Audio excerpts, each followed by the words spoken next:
नमस्कार, 10 के दमदार ट्रेड्स में आपका स्वागत है। बीरोल में रहेंगे अगले आधे घंटे आपके साथ, और हमारा साथ देने के लिए कविता जैन और राजेश पालवे पिछले शो से बने हुए हैं। साथ ही निर्मल बैंक से विकास सालुंके और 5paisa.com के रुचित जैन भी जुड़ेंगे। इसके अलावा बिग मार्केट वॉइसेस में आज हमारे साथ दो खास मेहमान जुड़ेंगे। मार्केट एक्सपर्ट सुदीप बंदोपाध्याय से बातचीत होगी बाजार के फंडामेंटल्स पर, और साथ ही केडियानॉमिक्स के फाउंडर सुशील केडिया से मार्केट का टेक्निकल सेटअप समझेंगे। लेकिन इससे पहले एक बार जरा नज़र मार्केट पर। निफ्टी अभी अभी डे लो पर आया, करीब 40 पॉइंट नीचे था, लेकिन इमीडिएटली बाइंग आ गई वहाँ पर फिर से। देखिए डिप्स भी हैं, ज़्यादा टाइम तक टिक नहीं रही है मार्केट में, लेकिन 40 पॉइंट नीचे आया, अब 24 पॉइंट नीचे रह गए हम। बैंक निफ्टी 80 पॉइंट नीचे इस समय। तो आज का क्लियर कट आउट परफॉर्मर है मिड कैप इंडेक्स, क्योंकि मिड कैप इंडेक्स, हालांकि बैंक निफ्टी में लोअर लेवल से रिकवरी आई। मिड कैप इंडेक्स करीब 250 पॉइंट ऊपर इस समय। वो लिस्टिंग की तैयारी हो रही है प्रीमियर एनर्जी की, ध्यान रखिएगा। 120% प्री ओपन में ये स्टॉक ऊपर सेटल हुआ है, तो इस पर भी नज़र रहेगी। उसके अलावा इंडिविजुअल स्टॉक्स में आज का top F&O gainer Hindustan aeronautics है। सेकंड नंबर पर इंडिया मार्ट है, जिसकी लगातार बात हुई थी। चलिए अब इनको छोड़ देते हैं, एक बार जरा लिस्टिंग पर फोकस करते हैं, क्योंकि बड़ी लिस्टिंग है ये, और ये BSE पर लिस्टिंग होती हुई इस समय। और ये लिस्टिंग इस समय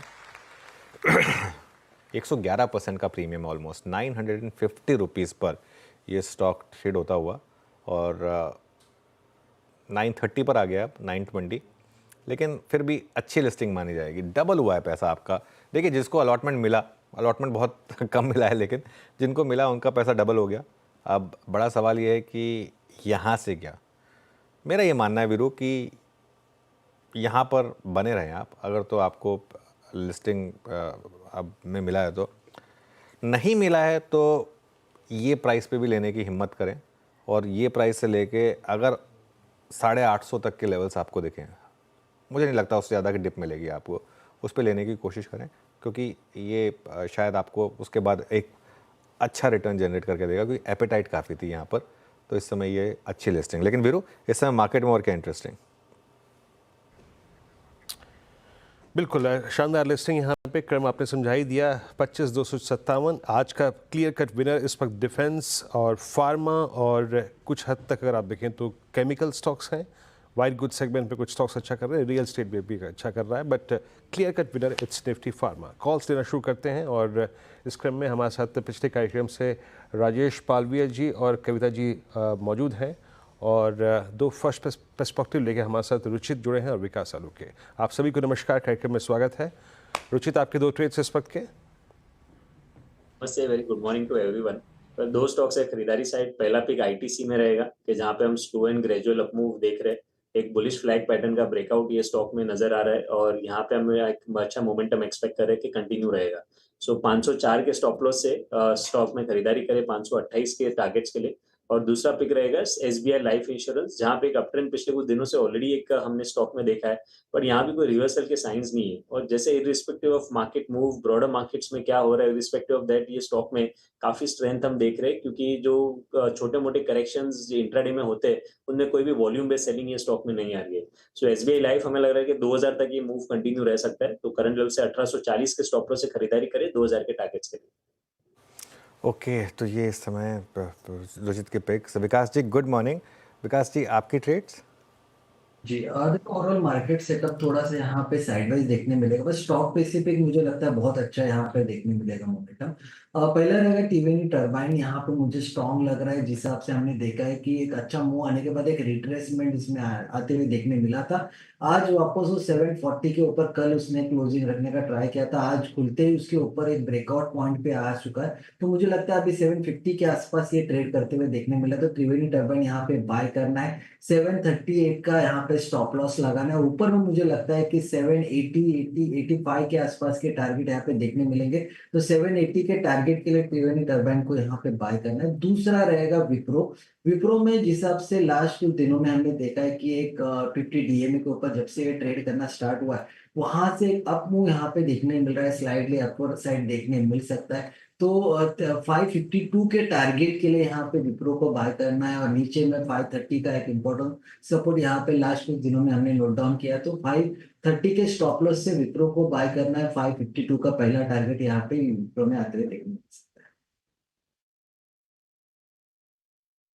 ओके, विप्रो 539 पे आपका बाय कॉल है। कविता जी आपके दो ट्रेड्स?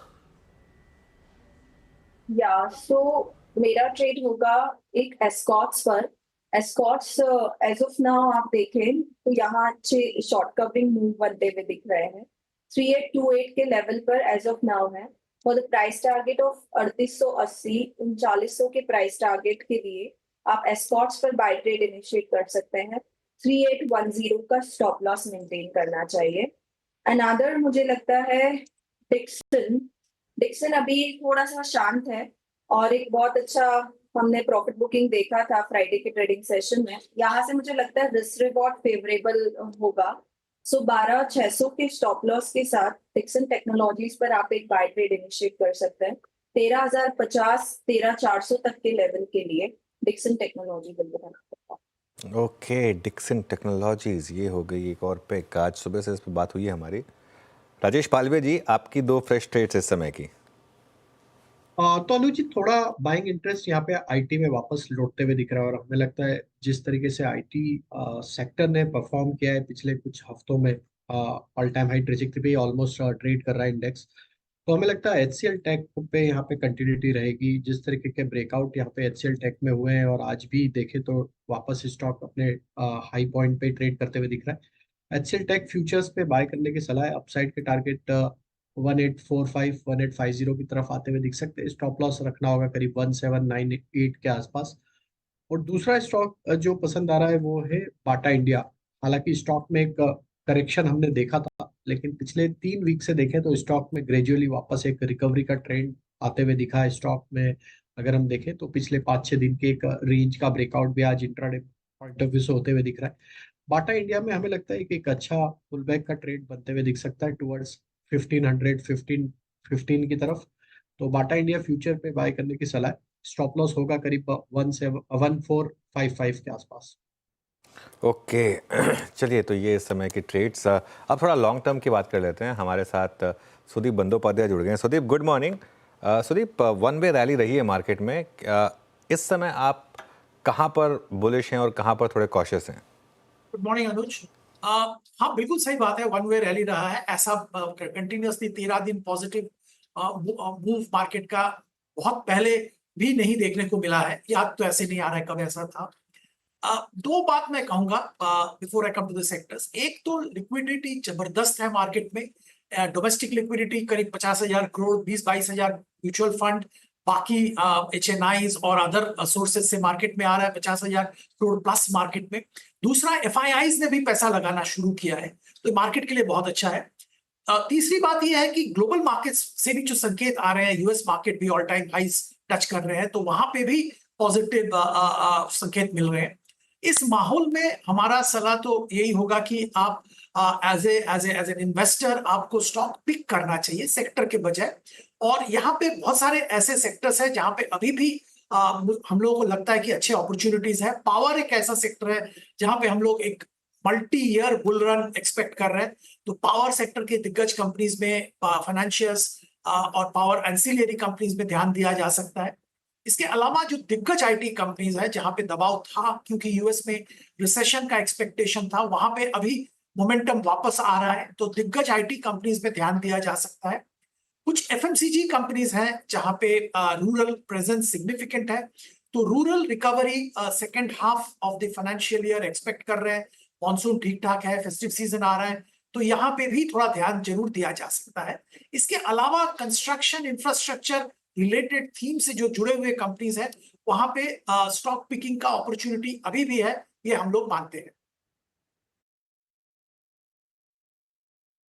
ओके, अच्छा सुदीप जी, ये जो बजाज हाउसिंग का IPO है, ये आई थिंक पूरे NBFCs को टोज पे रखे हुए है। इनफैक्ट बजाज फिनसर्व इटसेल्फ पूरा NBFC पहले से चल रहा है और HFCs भी चल रही हैं। आप इस IPO पे क्या रीडिंग रखते हैं, और रेस्ट ऑफ जो HFCs हैं considering the valuation in comparison to this IPO, उन पर आपकी रीडिंग इस वक्त कैसे अप्रोच कर रहे हैं आप NBFCs को इस वक्त? देखिए, ये बजाज फाइनेंस का सब्सिडियरी है और ऑब्वियसली वैल्यूएशन जो भी आएगा, इसका impact, positive impact Bajaj finance पे जरूर आएगा, और ये एक्सपेक्टेशन बन रहा है। इसीलिए बजाज ट्विंस फाइनेंस और फिनसर्व दोनों में मोमेंटम हम लोगों ने देखा है। Housing finance, Bajaj housing finance, जिसका करीबन 57% बुक रिटेल है, बाकी लैप वगैरह है, यहाँ पे भी व्यू ऑब्वियसली पॉजिटिव है। अच्छा कंपनी है, अच्छा परफॉर्म कर रहा है और बहुत बड़ा कंपनी है। LIC हाउसिंग के बाद एक बहुत बड़ा housing finance company Bajaj housing finance company बन रहा है और बना हुआ है, एक्चुअली लिस्टिंग स्पेस में आ रहा है। तो we should definitely welcome that IPO। अब वैल्यूएशन की अगर बात करें तो मार्केट में एक पॉजिटिव माहौल बना हुआ है और इस माहौल में बजाज का जो IPO आ रहा है ये जरूर बहुत अच्छा सब्सक्रिप्शन इसको देखने को मिलेगा और लिस्टिंग गेन्स की भी उम्मीद जरूर रहेगी पोस्ट लिस्टिंग। अब आज वैल्यूएशन प्राइस बैंड डिटरमाइन होगा, उसके बाद स्पेसिफिक वैल्यूएशन पे बात कर पाएंगे, पर ओवरऑल माहौल पॉजिटिव है, मूड पॉजिटिव है और इसका रब ऑफ इफेक्ट जैसे आप कह रहे हैं NBFC सेक्टर और सारे हाउसिंग फाइनेंस कंपनी में देखने को मिल रहा है। और जब लिस्टिंग होगा और जब प्राइस बैंड आएगा तो हाउसिंग फाइनेंस कंपनी में एक डेफिनेटली इंपैक्ट आएगा और वो हम लोगों को जरूर देखने को मिलेगा, इसीलिए सारे हाउसिंग फाइनेंस स्टॉक एक्साइटेड है। अच्छा, ऑटोज में अच्छे मूव्स रहे हैं, खासतौर से टू व्हीलर स्पेस में। आपके प्रेफर्ड पिक्स क्या होंगे यहाँ पर? अनुज, हमारा प्रेफर्ड पिक बहुत दिनों से बजाज है और बजाज अभी भी हम लोगों को लगता है कि बहुत अच्छा काम हो रहा है, क्योंकि अभी हम EV की बात कर रहे हैं और नॉन IC इंजन्स की बात कर रहे हैं, तो यहाँ पे भी बजाज ने बहुत जबरदस्त काम कर रहे हैं और लगता है कि एक लीडरशिप पोजीशन में इस नॉन IC में भी आ जाएंगे। इनका थोड़ा दिक्कत एक्सपोर्ट सेक्टर में चल रहा था, पर अभी हम लोगों को लग रहा है कि वहां पे भी रिकवरी देखने को मिलेगा और जो अपने ट्रेडिशनल IC इंजन्स है वहां पे भी डोमेस्टिक मार्केट में भी अच्छा कामकाज चल रहा है। तो ओवरऑल बजाज पे हमारा व्यू पॉजिटिव है और किसी को अगर अपॉर्चुनिस्टिक वे में इस मार्केट में आना है तो हीरो मोटोकॉर्प में भी ध्यान दिया जा सकता है, क्योंकि रूरल रेजुविनेशन, रूरल रिकवरी के साथ साथ हीरो मोटोकॉर्प, जिसका कि बहुत बड़ा हिस्सा सेल्स का हिस्सा रूरल इंडिया से आता है, वहां पे भी फेस्टिव सीजन में अपटिक देखने की संभावना है, तो वहां पे भी अपॉर्चुनिस्टिक पोजीशन लिया जा सकता है।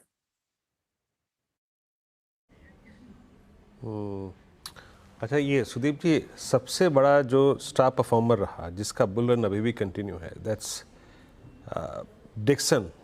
आपका इस पर टेक क्या है? अभी स्टॉक ऑलमोस्ट 13,000 की ट्रेजेक्टरी को छू के आ चुका है। ये मूव शुरू हुआ था जनवरी 2023 में। 2800 रुपये का स्टॉक 10,000 रुपये ऐड कर चुका है। इस व्यू पे, इस प्राइस पे आपका व्यू क्या है इस वक्त? ये जितनी भी PLI वाले मूवर्स थे। जी वीरेंद्र, देखिए थोड़ा सतर्क रहना की सलाह हम देंगे। अच्छा कंपनी है, कामकाज ठीक चल रहा है, अपॉर्चुनिटी भी बहुत बड़ा है, पर वैल्यूएशन हम लोगों को लगता है कि थोड़ा ज्यादा रिच है इस लेवल पे और शायद एक टाइम करेक्शन का वक्त आ गया है। तो मैं ये नहीं कह रहा हूं कि स्टॉक बहुत बड़ा क्रैश देखने को मिलेगा, पर बहुत ज्यादा अपसाइड करंट लेवल से मुझे दिख नहीं रहा है और थोड़ा सतर्क रहना सही होगा।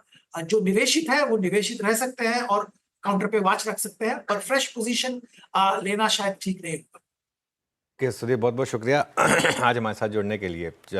आगे बढ़ते हैं। अब हमारे साथ केडियानॉमिक्स के फाउंडर सुशील केडिया जुड़ गए हैं। आइए उनसे समझते हैं कि मार्केट में क्या स्ट्रैटेजी इस समय आपको रखनी है। Sushil ji, good morning. Good morning. अच्छा, ब्लैक एंड वाइट पहना हुआ है आज, तो ब्लैक एंड वाइट में क्या व्यू है इस समय निफ्टी, बैंक निफ्टी पर?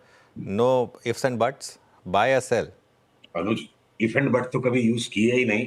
ब्लैक एंड व्हाइट आज टाई शर्ट मिल गई तो पहन लिया। काश इफ एंड बट यूज किया होता तो जिंदगी ज्यादा मजेदार होती।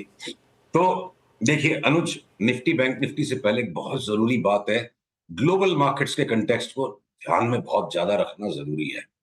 डॉलर इंडेक्स, जैसा कि आपसे पिछले सप्ताह भी बात हुई थी कि बड़े संदेहास्पद ऐसे मोड़ पर है जहां बड़ा रिवर्सल इसमें बन सकता है, तो 4 दिन तक लगातार डॉलर इंडेक्स ने ऊपर बढ़ने के बाद अब डाउन ट्रेंड लाइन को तोड़ दिया है।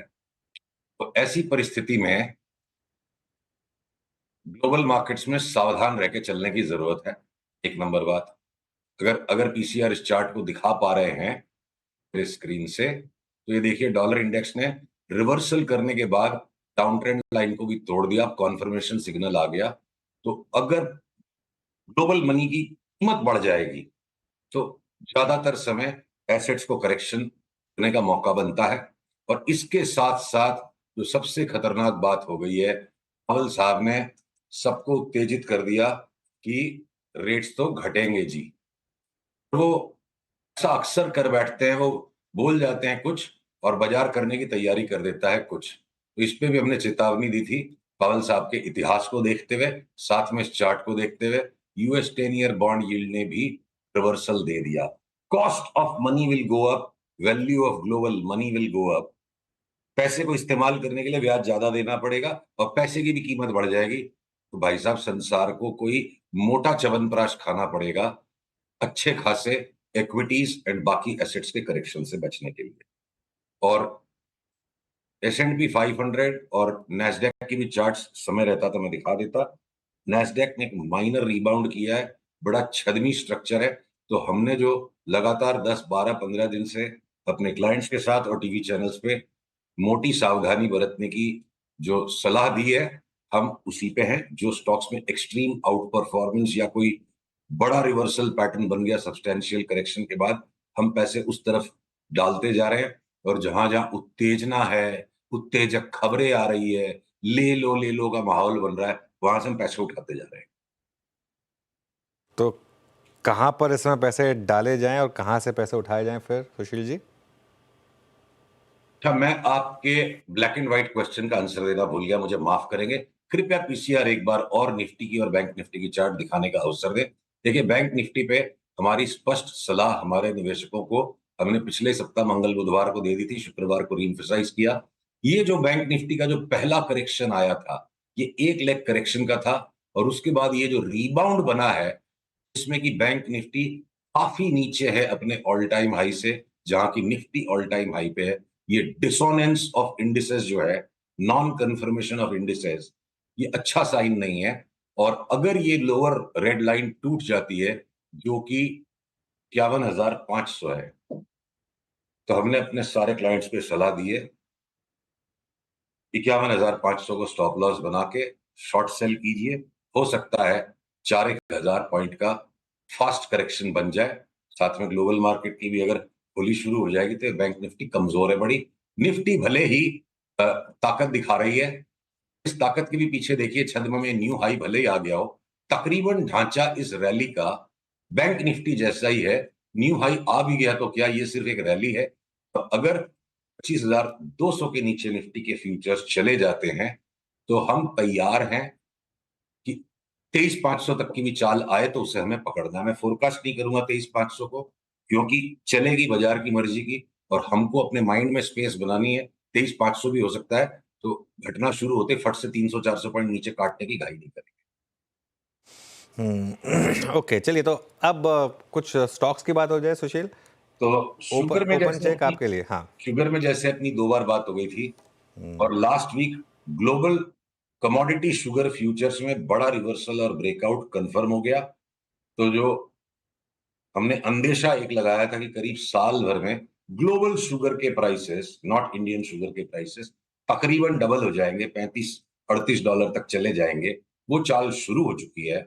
और साथ में जो सोने पे सुहागा इंडियन गवर्नमेंट ने जो इथेनॉल को लेकर के पॉलिसी अभी अनाउंस करी, तो सारे शुगर के स्टॉक्स में खूंखार ब्रेकआउट आ गए। तो निफ्टी, बैंक निफ्टी सारे स्टॉक्स को और सारे सेक्टर्स को चलाएगी ऐसा नहीं होता है। सब्सटेंशियल करेक्शन कंसोलिडेशन के बाद शुगर के स्टॉक्स में जो जी में आए ले लो, वो वाला पिक्चर है। बलरामपुर चीनी मुझे उसमें अपवाद लगता है, वो पहले ही भाग चुका है। अगर वो अच्छा खासा करेक्शन देगा तो लेंगे, तो जो भूले बिसरे गीत है, टोटली इग्नोर्ड स्टॉक्स, उनको हम लेंगे। पर देखिए, कल जैसे जियो फाइनेंशियल में अगर एक मोटा ब्रेकआउट आ गया, तो अपनी पहले भी बात हुई थी 330-31 के ऊपर चला तो 440 की चाल शुरू हो जाएगी, वो शुरू हो चुकी है। अब एक ही दिन में इतना जो भाग गया, कूल ऑफ होगा, पुल बैक मिलेगा तो लेंगे। अगर एंजल ब्रोकिंग लगातार मजबूत बना हुआ है, टेस्टी बाइट्स मजबूत बना हुआ है, तो जगह हो किसी के पास तो हम और ऐड कर सकते हैं। पर जो स्टॉक्स बिल्कुल नीचे से घूम के चले हैं, मोटा कंसोलिडेशन देके चले हैं, तो हमेशा ही कभी भी मार्केट का करेक्शन जब आता है अनुज, ऐसा थोड़े होता है कि 2200 के 2200 स्टॉक गिर जाते हैं। 200, 300, 150 स्टॉक्स ऐसे रहते हैं जो काउंटर ट्रेंड चलते हैं। तो हम सारे काउंटर ट्रेंड अप मूव्स में घुस रहे हैं। और देखिए, बैंक निफ्टी में भी ना खतरे की घंटी जो है, एचडीएफसी और आईसीआईसी की चार्ट पे मौका लगा तो मैं आपको दिखाऊंगा। पर आरबीएल बैंक, बंधन बैंक, हम किसी हालत में नहीं शॉर्ट करेंगे। इनमें सब में मोटा अप ट्रेंड चालू हो गया है। हो सकता है कोई ओवरऑल 7-8% का बैंक निफ्टी में करेक्शन आएगा तो इनमें 10% का करेक्शन आ जाए। पर अगर हमें आरबीएल को 350, 360, 70 में बेचना है 6 महीने में, तो शॉर्ट करने की गलती नहीं करेंगे, एक बार टेक प्रॉफिट कर लेंगे जो हमारी लॉन्ग पोजीशन है उसमें।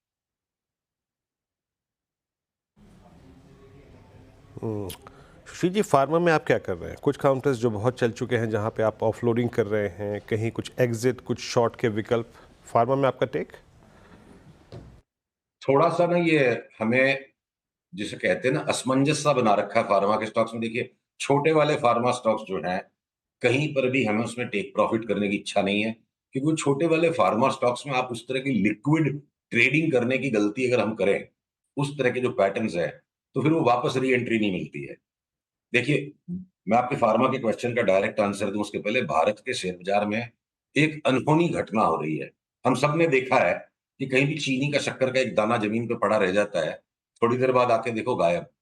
चींटियों की ताकत जो होती है ना, एक शक्कर का दाना चींटी से काफी ज्यादा बड़ा और भारी होता है, तो 50 चींटियां उठ के उसको गायब कर देती है और खाली एक दाना नहीं, शक्कर की बोरी खाली हो जाती, पूरी गोदाम खाली हो जाती है।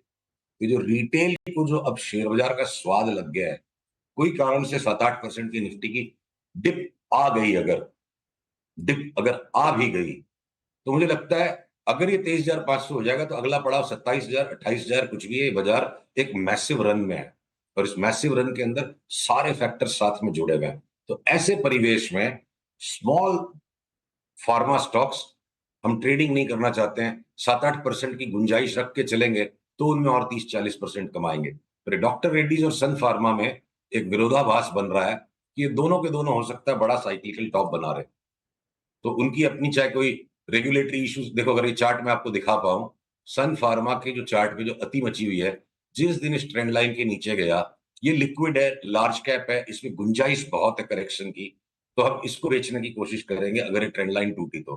फिर शिल्पा मेडकेयर को, बायोकॉन को मैं उसको सट्टे की आइटम बना लूं जस्ट बिकॉज वो एफ&ओ में बायोकॉन है, तो मुझे लगता है समझदारी नहीं होगी। ओके, चलिए, एक यहाँ पे डिफेंसिव पॉकेट की बात हुई सुशील जी, जिस पे आपने अपना फार्मा पे टिक दिया। एफएमसीजी पे आपके कुछ ट्रेड के व्यूज़ क्या हैं इस वक्त? आज आईटीसी ने अपने करियर का जो एक नया हाई क्रिएट किया 513 पे।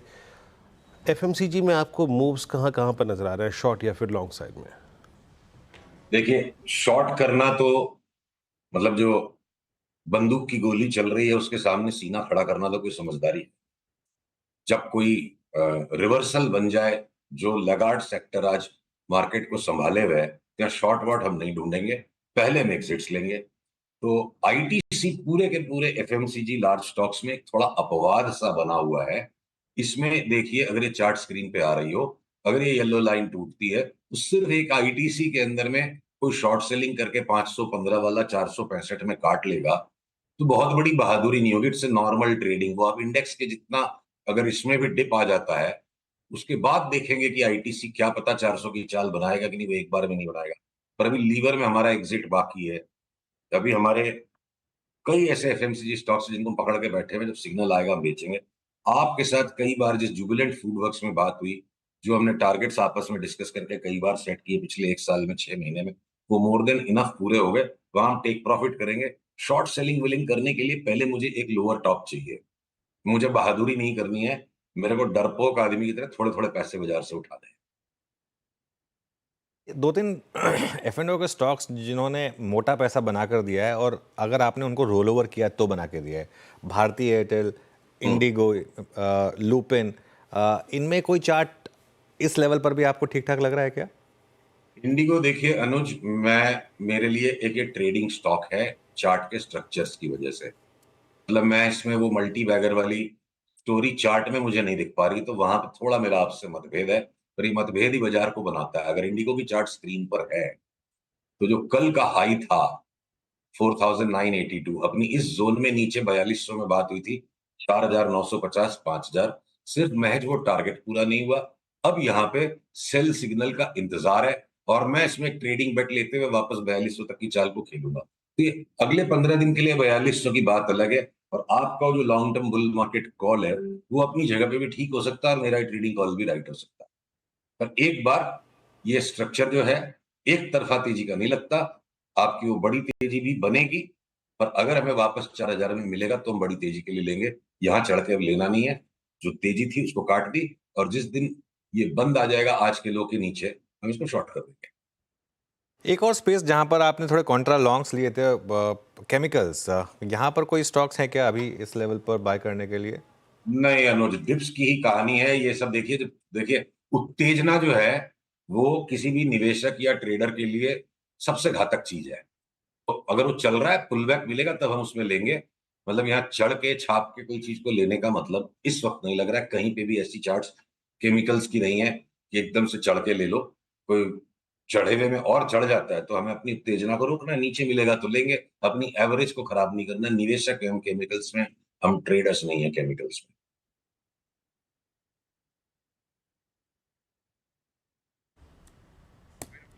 ओके अच्छा, एक आखिरी स्टॉक जिस पर आपकी राय चाहूँगा सुशील जी, ये पिडिलाइट पर आपकी रीडिंग क्या है? 3200 पर जिस वक्त मैं आपसे बात कर रहा हूँ, ये अपने करियर हाई पे आके ट्रेड कर रहा है।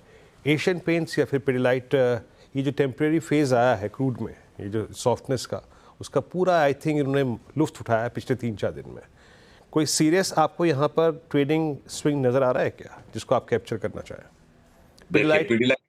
पिडिलाइट की चार्ट में अनुरोध करूंगा, पीसीआर कृपया दिखा दे। तो हम पिडिलाइट को 2300 में लेके 3100-3200 में निकलेंगे। हमारे गोल पूरे हो गए। यहाँ पे जो भी पैटर्न है पिडिलाइट, देखिए ट्रेडिंग का स्टॉक नहीं। बहुत सारे स्टॉक्स ऐसे हैं F&O में, जस्ट बिकॉज वो F&O में लोग उसमें ट्रेडिंग कर लेते हैं। इनमें जो चाल भी आती है उसमें बहुत नॉइज भरी होती है। देखिए कितना जिगिर जिगिर जिगिर जिगिर करके चलता है। ट्रेडिंग करने के लिए आपको चाहिए सीधी लकीर की चाल, वरना नॉइज आपके सौदे कटवा देती है। तो हम पिडिलाइट में कभी ट्रेडिंग नहीं करेंगे, एट मोस्ट स्पेकुलेशन करेंगे। वो स्पेकुलेटिव राइड हमारी कंप्लीट हो गई। लोअर टॉप बन रहा है। अब जैसे ही इस ट्रेंड लाइन को तोड़ेगा, कोई बहादुर व्यक्ति इसको जाके शॉर्ट कर दे, हम नहीं करेंगे। हमने इसको लॉन्ग करके पैसा कमाया, निकल गए। शॉर्ट करने के लिए बेटर चार्ट पैटर्न से ज्यादा स्मूथ, कम चिंता के साथ, कम एफर्ट के साथ, शांति से जहां पैसा मिलेगा वो काम करेंगे। अशांति से पैसा कमाने की कोशिश नहीं करनी। पिडिलाइट की चार्ट में शॉर्ट करने में अशांति भी है, और निवेश करने के लिए भी क्वांटिटी रीजनेबल रखिए तो आप नॉइजी स्टॉक को राइड करेंगे। मेरे हिसाब से पिडिलाइट की चाल पूरी है, अब हम इसमें कुछ नहीं करेंगे। ओके सुशील जी, बहुत बहुत शुक्रिया आज हमारे साथ जुड़ने के लिए। अगले मंगलवार को आपसे फिर बातचीत होगी। Thank you so much. चलिए, कल लक्ष्मण जी ने एक स्टोरी ब्रेक की थी केन्स टेक पर, और आज लक्ष्मण जी एक और स्टोरी ब्रेक कर रहे हैं। फिर एक बार उसको फटाफट रिविजिट करते हैं। डिफेंस से रिलेटेड ये एक स्टोरी है। लक्ष्मण जी गुड मॉर्निंग, बताइए क्या खबर लेकर आए आज आप? जी गुड मॉर्निंग। दरअसल आज डिफेंस मिनिस्टर राजनाथ सिंह की अगुवाई में दोपहर में एक महत्वपूर्ण बैठक होने वाली है डिफेंस एक्विजिशन काउंसिल की।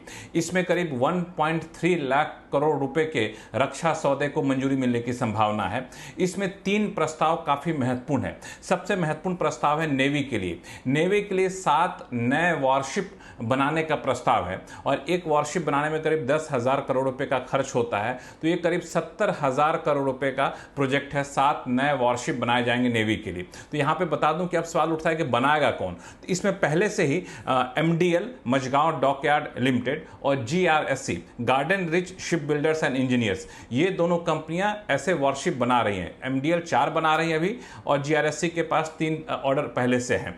तो ये माना जा रहा है कि 7 में से अधिकांश हिस्सा इन 2 कंपनियों के पास जा सकता है। हो सकता है कि 7 को 2 हिस्से में बांट लिया जाए, बड़ा हिस्सा MDL GRSC को दे दिया जाए और कुछ 1-2 किसी और कंपनी को दे दिया जाए। तो एक सबसे बड़ा प्रस्ताव यह है जिसको मंजूरी मिलने की संभावना है। दूसरा यहां पर है 26 राफेल मैरीटाइम फाइटर खरीदा जाना है। इसके प्रस्ताव को मंजूरी मिलने की संभावना है। एयरक्राफ्ट करियर INS विक्रांत के लिए ये राफेल मैरीटाइम फाइटर की जरूरत पड़ती है। तीसरा महत्वपूर्ण प्रस्ताव है 1700 नए टैंक इंडियन आर्मी में शामिल किए जाएंगे। तो नए टैंक के ऑर्डर दिए जा सकते हैं। ये भी महत्वपूर्ण प्रस्ताव हैं। तो बहुत हद तक संभावना है कि तीनों प्रस्ताव को इस बैठक में मंजूरी मिल जाए। औपचारिक ऐलान शायद आज देर शाम तक आता हुआ आपको दिखे। ओके लक्ष्मण जी, बहुत बहुत शुक्रिया। गार्डन रीच शिप बिल्डर और माझगांव डॉक, इन 2 स्टॉक्स पर रखें नज़र। दोनों इस समय डे हाई पर। इस शो को फटाफट यहीं समेटेंगे और उसके बाद ब्रेक लेकर लौटेंगे ट्रेडर्स हॉटलाइन।